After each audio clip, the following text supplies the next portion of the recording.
प्राचीन समय में विद्यार्थी गुरुकुल में रहकर ही पढ़ा करते थे। बच्चे को शिक्षा ग्रहण करने के लिए गुरुकुल में भेजा जाता था। बच्चे गुरुकुल में गुरु के सानिध्य में आश्रम की देखभाल किया करते थे और अध्ययन भी किया करते थे। वरदराज को भी सभी की तरह गुरुकुल भेज दिया गया। वहां आश्रम में अपने साथियों के साथ घुलने मिलने लगा, लेकिन वह पढ़ने में बहुत ही कमजोर था।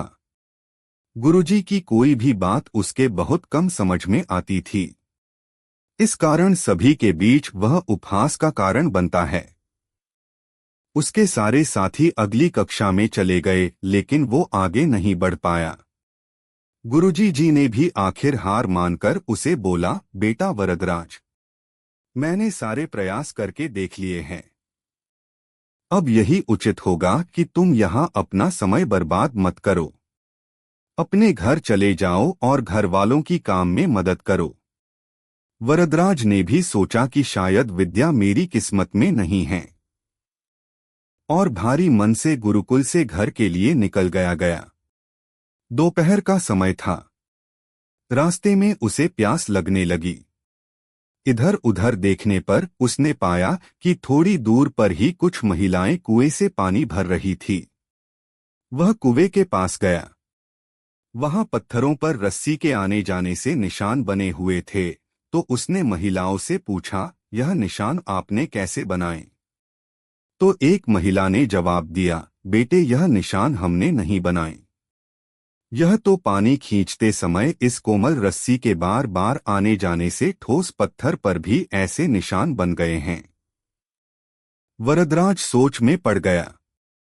उसने विचार किया कि जब एक कोमल से रस्सी के बार बार आने जाने से एक ठोस पत्थर पर गहरे निशान बन सकते हैं, तो निरंतर अभ्यास से मैं विद्या ग्रहण क्यों नहीं कर सकता। वरदराज ढेर सारे उत्साह के साथ वापस गुरुकुल आया और अथक कड़ी मेहनत की। गुरुजी ने भी खुश होकर भरपूर सहयोग किया।